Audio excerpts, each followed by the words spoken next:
Our speaker this morning for the theme Broken is someone who makes art and posts it in the street, in the concrete jungle. It's really a jungle out there. She doesn't do it for the pleasure of working illegally and risking fines. She doesn't do it for the pleasure of working with glue and paper in the wind and being covered in glue at the end of a long day. She does it for a reason. And that's what she'll come and tell us today. I would like you to help me give a warm welcome to our Montreal-based, world-renowned street artist, MissMe. Not world-renowned. Relax. Myland, that's it.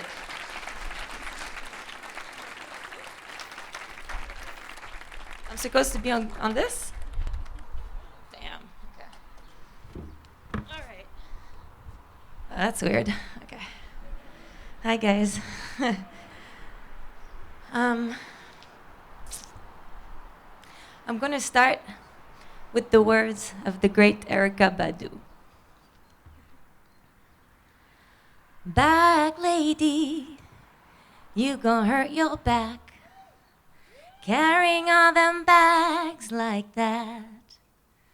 I guess nobody ever told you all you gotta hold on to is you, is you, is you.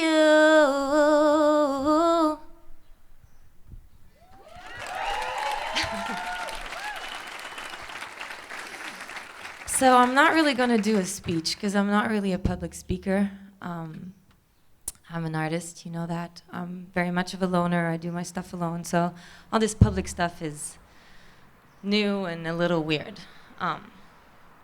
So this is going to be more of a storytelling time, just a little less magical, where the evil witch isn't necessarily female and where the hero not necessarily male. I'm going to tell you the story of how I got broken. And this is by far the hardest talk I have ever done because it is by far the most intimate. So bear with me. Now, there are many ways one can break. By many, many, many small little hits that finally crack an entire structure over time, or one big blow that smashes everything. In my case, it was a combination of both. A bunch of small little hits and one final big blow. I remember my first little hit like it was yesterday. I was 13 years old. Every year, my family and I would go break the fast of Yom Kippur at my father's friend's family. If you don't know what that is, you just think of it as a giant Thanksgiving dinner with all the families of the community that gather around in one big house. It's a big deal. Back in those days, we and really most people didn't buy that many clothes. It's not like today where people have a ton of clothes. And so my brother and I had one good outfit a year for all of our formal occasions. And that year I had grown a little more. So my mother decided to loosen my jacket and put some length on my skirt because that year was a little black jacket and a black skirt. So she added some length and loosened the jacket so I could continue wearing it for the rest of the year. So off we went, my family and I, to that big deal of a supper. I never really liked going there because I always felt out of place. Everybody was super fancy, and all the kids looked way cooler than us.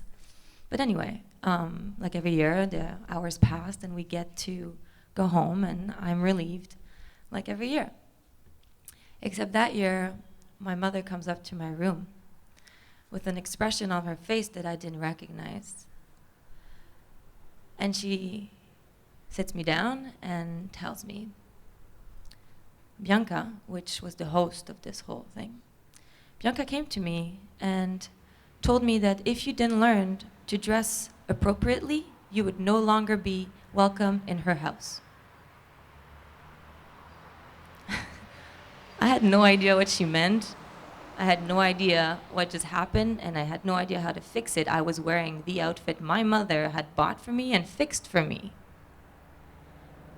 I wanted to cry. I wanted to disappear. She didn't even defend me. She just passed on her shame onto me. And that's what I felt. I felt shame. And that day, I learned that I had to change myself because of the behavior of others. That my growing woman's body was going to be very heavy to carry. Anyway, that's the first little hit that I remember clearly. That first clear one that established that fucked up idea that I was necessarily held responsible for other people's behaviors towards me, even when I did nothing. And these little harmless situations continued like they do through a girl's life. But then a couple years ago, the big blow. I got sexually assaulted. And that, like it usually does, blew me into a million pieces. I felt that same shame, deep and rooted inside me, but a million times stronger. And again, I looked into myself for the responsibility of someone else's actions towards me.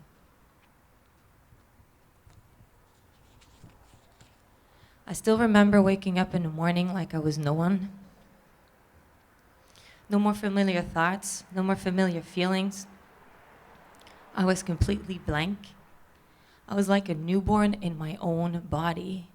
I didn't recognize my surroundings. I didn't recognize my own image. It was fucking sci-fi.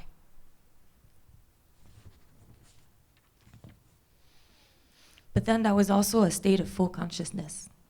I had never been more present because I couldn't relate to my past anymore, and I had no vision of any future. My pieces had been scattered so much that I had been stripped to my very core. And that is much less than you think it is.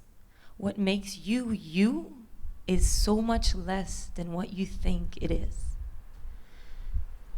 That place is deep, that place is dark, but that is also where I met myself. That little spark, that little essence that is truly me. And upon that meeting, I decided, fuck this. Fuck this. I actually like myself. I'm not gonna let him win, and I'm still alive, so fuck this.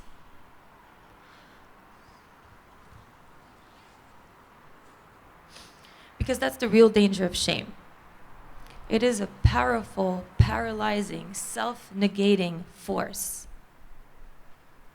So I decided to turn that force outwards, to turn shame into anger, and to turn anger into change. I went from destroying myself to building myself. Because all of our emotions are a form of energy. Society has a tendency of portraying emotional people as weak, but I say bullshit. Because if you manage to catalyze all of your emotion, all of these emotions and feelings, you can turn them into amazing power.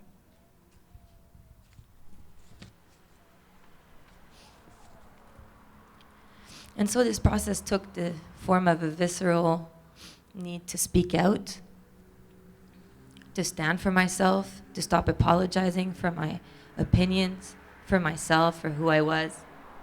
I was basically rebuilding myself guts out. Guts out. And I used the tools I had and I knew, so I drew, I painted, and I did so to heal my relationship with society. I felt I was being louder. I felt I was screaming louder by doing it. And I'm a girl that needs to scream. So my work really touches a lot of different things. some serious, some less, from my taste in music to my opinions about gender equality to, my perspective on certain things in history. Not all things I do are super serious.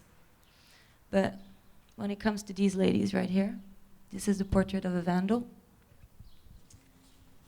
And she's my soldier.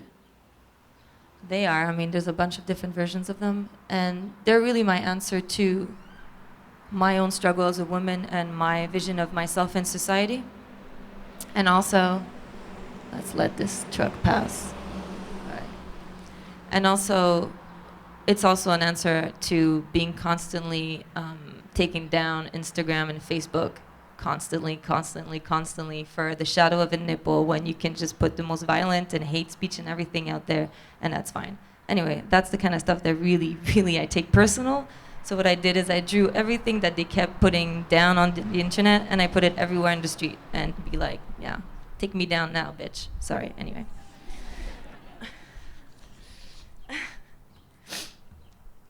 Because to be born with a woman's body is to bear the unsolicited burden of society's unresolved attitude towards sex. We are told to be ashamed of our sexuality and to apologize for the power of her body. She's not sexual, she's just naked. She's not vulgar, she's not any of that, she's just there.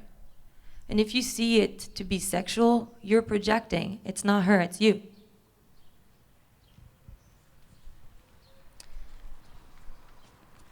Because sexuality is an intention, it is not a state of boobs. Because vulgarity is an energy, it is not a state of ass. But all of these ladies are my own answer to all of this. I don't pretend to speak for women in general. I would never do that because there's a million ways to really be a woman, and there's a million answers to a million struggles. As we strive to be more empowered and sexually liberated, I think it's very important not to champion one way of liberating oneself and impose it on others, because once you do that, your liberation becomes oppression. And so I only speak for myself.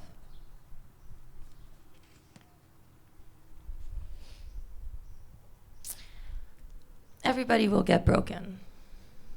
A little, a lot, by many, many, many little hits that will crack an entire structure over time, or one big blow. And I think what matters is not whether it will happen or how it will happen or who or why, because that shit will hit. And there's no way to fully prepare for what will happen. What matters is how one deals with the rawness of that reality, how one faces its essence, and what one does to rebuild the dopest, coolest new version of oneself.